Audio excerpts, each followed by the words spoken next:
Hi hello guys so நம்ம இன்னைக்கு இந்த வீடியோல வந்து என்ன பார்க்க போறோம் அப்படின்னு வந்து பாத்தீங்கன்னா திரும்ப நம்ம வந்து பில்டிங் கார் தான் गाइस. இப்போ வந்து ஃபர்ஸ்ட் பாத்தீங்கன்னா ஃபர்ஸ்ட் எனக்கு வந்து நிறைய பாக்ஸ் எல்லாம் வச்சாங்க गाइस. இங்க பாருங்க எடுத்தோனே டயர் எடுத்தான், ஆனா அவன் பிடிச்சிட்டு போயிட்டான் गाइस. என்ன गाइस நீங்க ஒரு லைக் மட்டும் பண்ணிருங்க गाइस, நம்ம வந்து ஜெயிச்சிடலாம் गाइस. நீங்க வந்து லைக் பண்ணீங்கன்னு நினைக்கிறேன். அவன் வந்து கீழே வந்துட்டான். ஆட சரி எடுக்கிறதுக்குள்ள அவன் வந்து எடுத்துட்டு போயிட்டான் गाइस.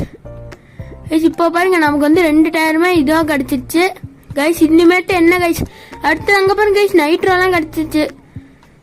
அவ்வளவுதான் गाइस. திரும்ப நைட்ரோ காரு எல்லாமே கரெக்டா கிடைக்குது. நீங்க வந்து லைக் எல்லாம் பண்ணிட்டீங்கன்னு நினைக்கிறேன். ஸோ இப்போ வந்து பிளாக்கா ஒயிட் எடுத்துக்கலாம். இப்போ வந்து நைட்ரோலயும் போயிட்டு இருக்கோம். அவ்வளவுதான். மறக்காம வந்து இது எவ்வளவு போய் நிக்குதுன்றதை யாரா ஒருத்தராச்சும் கமெண்ட் பண்ணுங்க. நானும் சொல்றேன், ஆனா யாருமே அந்த கமெண்ட்